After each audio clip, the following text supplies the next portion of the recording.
네, 안녕하십니까. 충주 고구려 천문과학관 관장 별박사 이태영입니다. 2020 X팀 온라인 축제 강연을 시작하겠습니다. 화면을 공유할게요. 네, 안녕하십니까. 저는 충주 고구려 천문과학관 관장이고요. 여러분들과 같이 지금부터 별과 우주 그리고 외계인에 대한 이야기를 해보겠습니다. 오늘 강의 순서는 별이란 무엇일까? 그리고 별은 어떻게 만들어졌을까? 별은 얼마나 많을까? 우주는 얼마나 넓을까? 그리고 정말 외계인이 있을까? 그리고 여러분들이 천문학을 공부하면 무슨 직업을 가질 수 있을까? 이런 내용으로 진행을 하겠습니다. 그리고 마지막에 제가 퀴즈를 내드리고 거기에 대한 힌트를 좀 드리겠습니다. 20분 정도 시간이 걸리는데 즐겁게 들어주시기 바랍니다. 자, 별이란 무엇일까요? 자, 이거는 지난 10월 3일 저녁 하늘을 애니메이션으로 만든 겁니다. 자, 반짝이는 별들 속에 가끔씩 별똥별 떨어지죠. 자, 뭐 이렇게 멋진 하늘이 있었으면 얼마나 좋겠습니까? 자, 우리가 별이란 무엇일까요? 자, 별이라는 것은 우리 국어사전에 보면 해와 달을 제외하고 밤하늘에서 점으로 빛나는 모든 천체를 별이라고 한다. 이렇게 나와 있어요. 그러니까 이 중에는 항성, 스타라고 하는 항성도 있고 화성이나 목성 같은 행성도 있고 또 소행성, 자그마한 돌덩어리들이죠. 제가 우리나라에서 처음으로 소행성 발견해서 이름 지었는데 혹시 아세요? 통일이라고. 네, 그것도 별이라고 합니다. 그 다음에 꼬리 달린 별, 회성. 가끔씩 떨어지는 지금 나오는 별똥별들, 유성이죠. 그 다음에 위성, 인공위성도 있고 이런 위성들도 우리는 성자 들어가는 것들, 점으로 보이는 것들은 다 별이라고 합니다. 하지만 해와 달은 이야기하지 않아요. 해는 항성이지만 스타지만 일반적으로는 별이라고 하지 않습니다. 밤하늘에서 점으로 빛나는 것들을 일반적으로 별이라고 합니다. 우리말로는. 하지만 천문학에서는 항성, 스타만을 별이라고 한다 하는 거예요. 자, 그래서 다시 한번 눈에 보일 때 하늘에서 점으로 보이는 건 다 별이라고 하지만 천문학에서는 스타, 항성만을 별이라고 한다 하는 거예요. 자, 그럼 별이란 무엇일까요? 별이란 무엇일까요? 자, 별이라는 영어로 스타라고 했죠. 스타는 스스로 타는 겁니다. 자, 스스로 타니까 뭘 태워야 될 거 아니에요. 자, 별은 영어로 스타, 스타는 스스로 타는 거. 스스로를 태워서 빛과 열을 내는 존재인데 스타에다가 아래로 점을 찍으면 어떻게 돼요? 스타가 수소가 되는 거죠.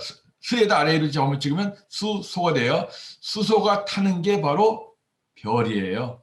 그럼 당연히 자, 별은 스스로 만들었겠죠. 천문학에서는 해와 같은 천체들. 자, 해와 별은 같은 거예요. 해도 스스로 타는 거예요. 해도 대부분 스스로 덩어리입니다. 스스로를 태워서 스스로 빛나는 것을 별이라고 합니다. 해는 가까이 있어서 밝고 뜨겁게 보이는 거고 별은 멀리 있어서 작은 점으로 보이는 거예요. 자, 우리가 일반적으로 우리말로 할 때 별과 해는 다른 거지만 천문학에서는 해와 별은 같은 존재입니다. 이때 이야기하는 별은 영어로 뭐라고요? 스타입니다. 자, 그러면 별은 어떻게 만들어졌을까요?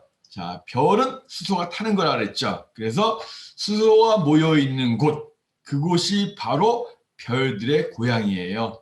수소가 많이 모여 있는 곳, 그것이 별들의 고향. 이것을 우리말로는 별구름, 한자로는 성운이라고 합니다. 성운 속에 수소를 포함해서 여러 가지 가스들이 있습니다. 대부분이 수소예요. 이 수소들이 질량이 있으니까 질량이 있는 것들은 모이게 되어 있습니다. 뭐라 그러죠? 만류인력이라고 그러죠. 다른 말로 중력이라고도 하는데, 자, 물론 나중에 여러분들이 대학 가서 공부하면 중력과 만류인력이 조금 다르다는 걸 알게 되겠지만 그래도 학교 다닐 때는 그냥 같은 거다 생각해도 될 거예요. 자, 성운이 별들의 고향입니다. 수소가 모여있는 성운 속에서 중력으로 성운들이 모이게 됩니다. 자, 중력으로 수소가 모여요. 모이면 어떻게 돼요? 자, 옆 사람 꼭 끌어안으면 어때요? 더워지죠. 마찬가지입니다. 우주에서 성운이 점점 수축되면서 온도가 올라가요.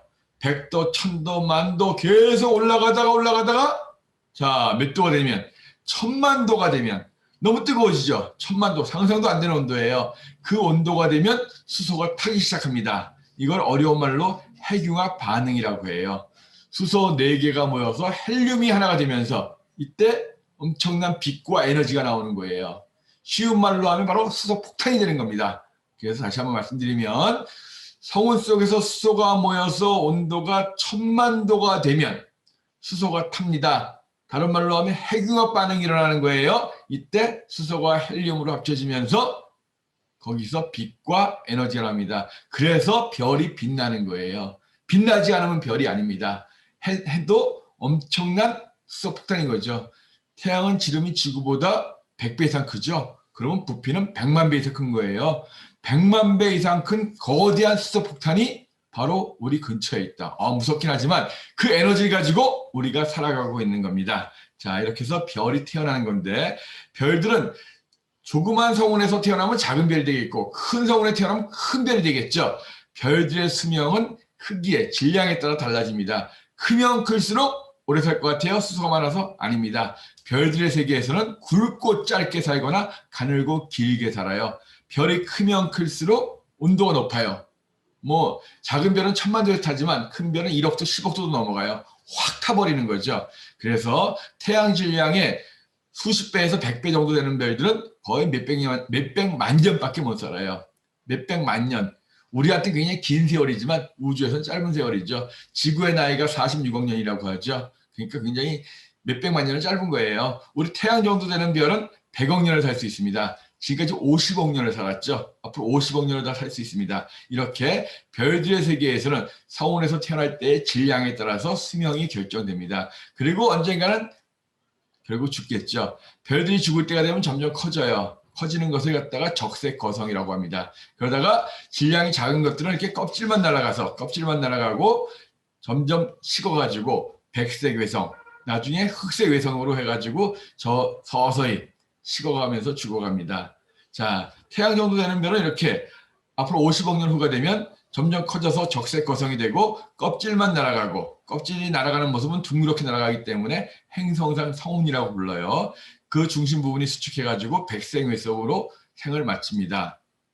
하지만 태양보다 큰 별들, 이런 별들은 마지막에 적색 외성이 부풀어 올랐다가 마지막 순간에 그러다가 빵 터집니다. 이것을 초신성이라고 해요. 갑자기 확 터지니까 평소보다 밝기가 수십만 배, 뭐 심할 땐 100만 배 이상 밝아지는 거예요. 그러니까 갑자기 하늘에서 엄청나게 밝은 별이 나타난 것처럼 보이죠. 이것을 초신성이라고 합니다. 이렇게 초신성 폭발로 큰 별들은 생을 마감합니다. 일반적으로 태양보다 질량이 한 1.4배 이상 되는 것들은 초신성 폭발을 한다 그래요. 이렇게 폭발하면 이때 뭐예요? 그 가스들이 흩어지는 모습들이 보이거든요. 이것을 초신성 잔해라고 합니다. 자, 여기서 한번 우리가 또 기억할 게 있어요. 별은 수소가 모여 탄다라고 했죠. 헬륨이 만들어집니다. 헬륨도 온도가 올라가면 헬륨도 모여가지고 더 무거운 물질들, 탄소, 질소, 산소 이런 것들이 만들어져요. 맨 마지막에 별 속에서 철이 만들어집니다. 그리고 마지막에 폭발할 때 철보다 무거운 물질들이 만들어지는 거예요. 그래서 이 우주에 있는 여러 가지 물질들, 여러분들 몸속에도 여러 물질들이 있죠. 이런 물질들이 수소하고 헬륨을 제외한 대부분의 물질들은 바로 별 속에서 만들어지거나 별이 폭발할 때 만들어지는 거다. 이것이 이제 우리가 알고 있는 과학 상식이에요.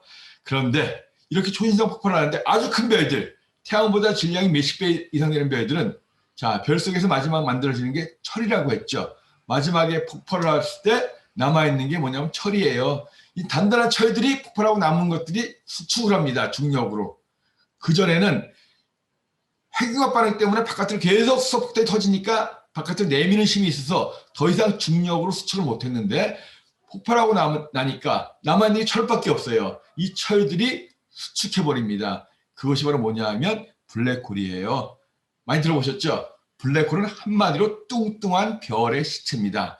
지구를 블랙홀로 만들려면 확 압축해가지고 새끼손톱만큼 만들어야 돼요. 불가능한 일이죠. 하지만 중력은 우주에서 할 수가 있습니다. 그래서 자, 뚱뚱한 별, 태양보다 질량이 수십 배 이상 되는 별이 폭발한 다음에 중심에 있는 물질들이 수축해가지고 지구를 손톱만 정도로 작게 만들어진 것이 바로 뭐냐? 그것이 바로 블랙홀입니다. 블랙홀은 뚱뚱한 별의 시체예요.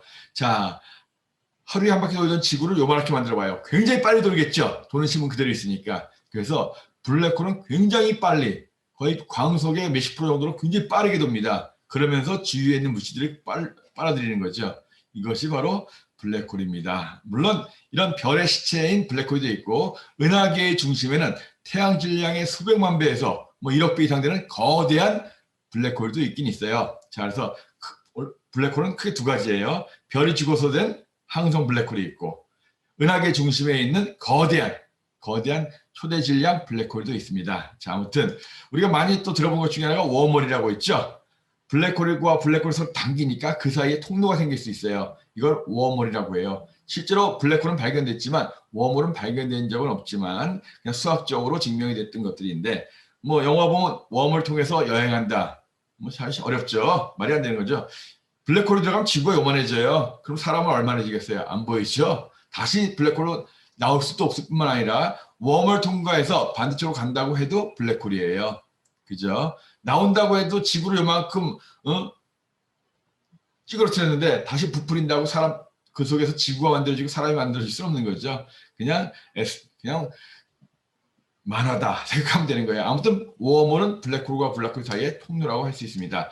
자, 여기에서 우리가 알 수 있는 것은 뭐냐면 우리는 모두 별에서 온 별 부스러기다. 그래서 저는 사람들을 별 그대 이렇게 이야기하거든요. 자, 우리의 역사예요. 지구의 역사입니다. 우리 몸속에 수소하고 헬륨 말고도 많이 있죠. 제일 많은 게 뭐예요? 산소죠. 철도 있고 이런 물질들 어디서 만들어진다 그랬어요? 별에서 만들어진다 그랬죠. 자, 50억 년쯤 전에 지구 근처에서 초신성이 폭발했습니다. 그때 만들어진 물질들이 태양계로 날아온 거예요. 그 당시 태양계에는 태양이 없었어요.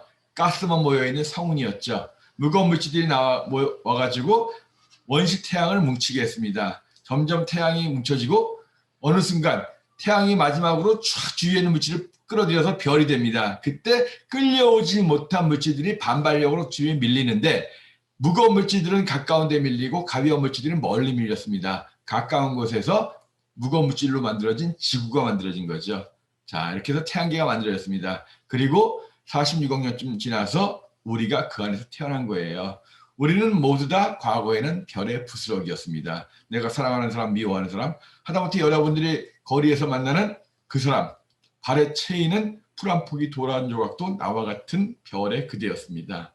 우리는 별에서 와서 별로 가는 존재예요. 자, 이상해지죠? 아무튼 그렇다는 거예요. 사람을 만든 것은 하나님인지 부처님인지 자연인지 저희도 모릅니다. 하지만 사람을 만든 그 물질만큼은 별에서 왔다. 이것이 과학입니다. 자, 그럼 밤하늘의 별은 얼마나 많을까요? 자, 우리가 사실 서울에서는 별 별로 안 보여요. 뭐 대전만 하더라도 별이 그렇게 많이 안 보입니다. 하지만 시골로 갈수록 별이 좀 더 많이 보이죠. 자, 우리가 보통 시골에 가면 별 많이 보이고 제가 가봤던 곳에서는 사막 가니까 정말 별이 많이 보이더라고요. 그래서 별이 얼마나 많이 보일까 하고 물어보니까 어느 개그맨은 그랬어요. 자, 사방이 빽빽하게 보인다는 거예요. 그리고 머리 위에 스물스물 더 보인다. 그래서 총 840개 보인다. 농담하는 줄 알았죠. 하지만 그 농담은 아니에요. 우리 눈에 보이는 별은 많지 않습니다. 우리가 천구라고 하는 곳에 천구라고 하는 밤하늘에서 눈으로 볼 수 있는 별이 지구 전체에서 보면 한 6천 개 남짓이에요. 근데 우리 반쪽의 하늘을 보니까 한 3천 개 남짓 보이겠죠. 그 중에서 제일 밝은 별을 1등성이라고 하고 어두운 별을 6등성이라고 하는데 6등성은 잘 못 봐요. 익숙하지 않으면. 그래서 한 5등급 정도 별을 본다면 한 1000개 남짓 정도 되는 별이 있어요. 사실 우리 눈에 보이는 별은 그렇게 많지 않습니다. 하지만 실제로 우주에는 별이 굉장히 많죠. 지금 화면 속에 별 몇 개 안 보이지만 조금씩 안으로 확대해서 들어가는 거예요. 망원경을 통해서 확대해서 들어가면 점점 별이 많아집니다. 계속 그 안에도 희미한 별들이 있는 거예요. 그래서 얼마나 많나 했더니만 우주는 138억 년쯤 전에 빅뱅으로 만들었다 그러죠. 그 속에서 제일 큰 별들의 집단이 은하계인데 은하계 안에 은하계가 엄청나게 많이 있고 그 안에 또 태양과 같은 별이 엄청나게 많이 있어요. 그래서 얼마나 많냐 했더니 자, 우리 눈에 보이는 우주에만 은하계가 1000억 개쯤 있고 각각의 은하에 태양과 같은 별이 또 1000억 개쯤 있는 거예요. 1두의 동그라미가 모두 1, 10, 100, 1000만, 10만, 100만, 1000만, 10억, 100억, 1000억, 조, 10조, 100조, 1000조, 경, 10경, 100경, 1000경, 그 다음 뭐죠? 해, 10해, 100해. 1두의 동그라미 22개. 하지만 이게 전부는 아니에요. 우리 눈에 보이는 별만 이렇다는 겁니다. 이거보다 훨씬 더 많다는 거예요. 자, 그러니까 이 중에 하나가 뭐예요? 태양이에요. 이 중에 하나보다 작은 게 바로 지구입니다. 태양의 100만 분의 1도 안 된다 그랬죠. 그렇다면 만약 이 우주에 인간과 정말 지구만을 위해서 이런 모든 별들이 존재한다면 그럼 나머지 99회 9999경 9999조 9999억 9999만 9999개 별들은 뭐냐 이거죠. 그러기엔 너무 우주가 공허하고 아깝죠. 그러니까 분명히 하나님이 계시든 부처님이 계시든 수많은 외계인도 존재할 것이다. 지구와 비슷한 행성이 있을 것이다. 이게 천문학자들의 천문학자들의 생각입니다. 자, 그럼 우주는 얼마나 클까요? 자, 실제로 138억 년 전에 빅뱅으로 뻥 우주가 탄생했다고 말씀드렸었죠. 그때부터 우주가 팽창을 한 거예요. 팽창은 점점 커지고 있는 겁니다. 자, 우주가 팽창을 쫙 하면서 넓어지면서 그때 출발한 빛들이 지구로 날아오고 있어요. 근데 출발한 지점도 빛이 우리한테 오는 동안에 그 지점도 더 멀어지고 있죠. 그래서 우주의 끝까지가 138억 년 빛의 속도로서 138억 년을 날아왔지만 실제로 거리가 138억 년이 아니에요. 그 사이에 얘도 뒤로 멀어졌을 거 아니에요. 그죠? 그래서 천문학자들이 생각하는 우주의 크기는 지름이 약 930억 광년. 그러니까 반지름이 465억 광년이에요. 그러니까 그 점이 지구로 들어올 때 빛이 날아오는 동안 그 원 출발했던 점도 뒤로 물러나는데 우주의 팽창이 점점 가속됐다 이런 얘기도 많이 있거든요. 그래서 우리가 볼 수 있는 우주의 끝이 그 지름이 거의 930억 광년쯤 된다라고 이야기해요. 엄청나죠? 그런데 그것이 전부가 아니에요. 그 뒤는 우리가 볼 수 없는 또 다른 우주도 있을 수 있어요. 그러니까 사실 1광년이라고 하는 것은 빛이 1년 동안 걸은 거리예요. 1초에 빛이 30만 킬로미터를 날아가죠. 지구 7바퀴 반 돕니다. 그런데 이 빛을 타고서 1년 간다 그러면 약 9조 킬로미터가 나와요. 근데 그걸 가지고 930억 년 동안 머리 상상하기 어렵습니다. 아무튼 우주는 굉장히 넓은 곳이고 굉장히 많은 별이 있습니다. 자, 근데 정말 이곳에 외계인이 있을까요?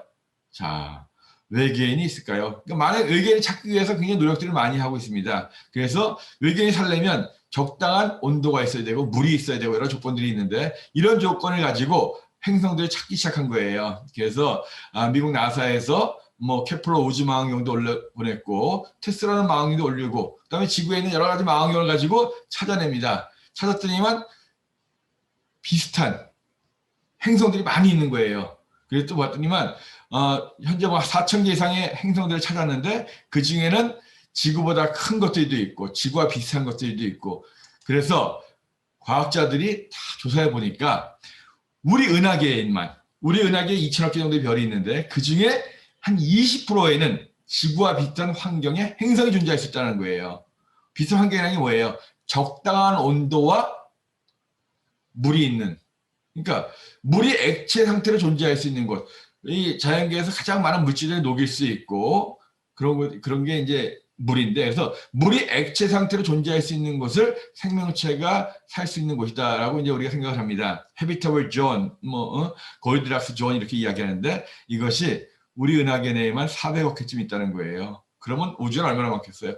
상상할 수 없습니다. 그러니까 이 400억 개가 정도 되는 그런 지구에 우리 지구에만 있겠느냐? 그건 아니죠.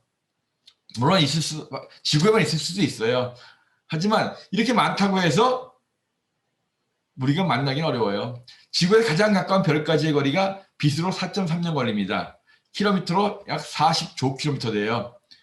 1시간에 지구 한 바퀴 도는 우주선 타고 제일 가까운 별까지 가려면 10만 년이 걸려요. 그러니까 워낙 먼 거리죠. 그래서 분명히 있을 것 같아요. 하지만 만나는 건 다른 문제입니다. 우리가 보기에는 우리 지구가 가장 우리한테 적합하고 우리한테는 전부일 수도 있어요. 자, 그래서 외계인은 분명히 있을 거다라고 생각을 하는데 외계인은 이렇게 착한 ET 같은 외계인이 있지 아니면 에어리언에 나오는 이렇게 무서운 외계인이 있지 모르죠. 우리가 알고 알 수 있는 건 없습니다.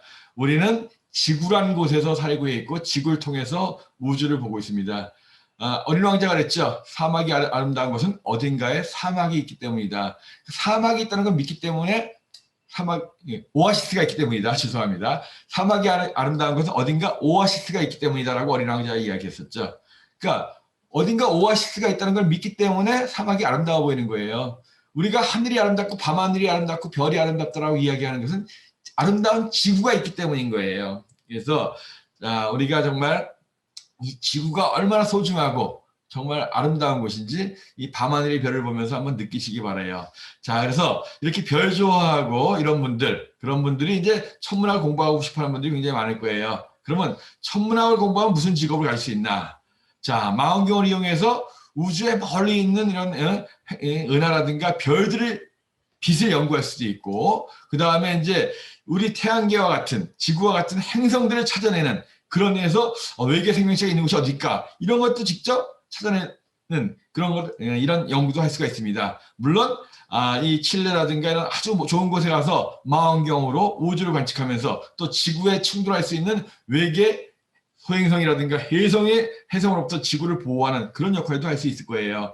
그리고 전파 망원경을 이용해가지고 눈에 안 보이는 그런 빛들을 통해서 우주를 연구할 수도 있습니다. 그리고 또 나는 정말 이렇게 밖에서 관측하는 거 싫어. 이론적으로 공부만 할 거야. 물리하고 수학을 바탕으로 우주가 어떻게 발달해왔고 지금까지 왔는지 이런 우주에 대한 역사 같은 거 이런 것들을 공부할 수 있습니다. 이론 물리학이죠. 이론 천문학입니다. 그래서 이런 학자가 될 수 있고 그리고 또 떠나서 저와 같이 이렇게 시민천문대 전국에 수십 군데가 있죠. 충주고구려천문과학관이라든가 뭐 대전시민천문대 같은 이런 천문대에서 일반인들한테 별을 알려주는 이런 역할도 할 수 있을 것입니다.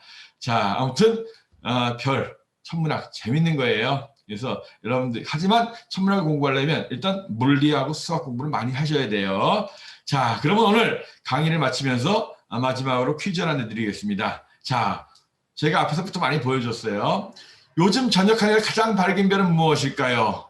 자, 달이냐, 금성이냐, 화성이냐, 목성이냐.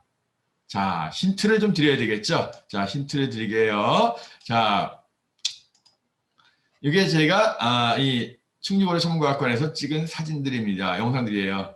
자, 목성이 지나가면서 토성이 나오고 동쪽 하늘에서 화성이 오죠. 요즘 굉장히 이 별이 밝아졌습니다. 자, 정답이 무엇일까요? 해주세요. 그러니까 자, 다시 한번 보여드릴게요. 목성이 뜨고 토성이 뜨고 동쪽 하늘에서 굉장히 밝은 게 나타납니다. 자, 힌트. 자, 2년 2개월마다 지구에 가까워지는 그런 별. 자, 우리말로 별이에요. 정답 여러분들 잘 아셨으리라 믿겠습니다. 자, 이상으로 강연을 마치겠습니다. 충주고려 천문과학관 별박사 이태영이었습니다. 감사합니다.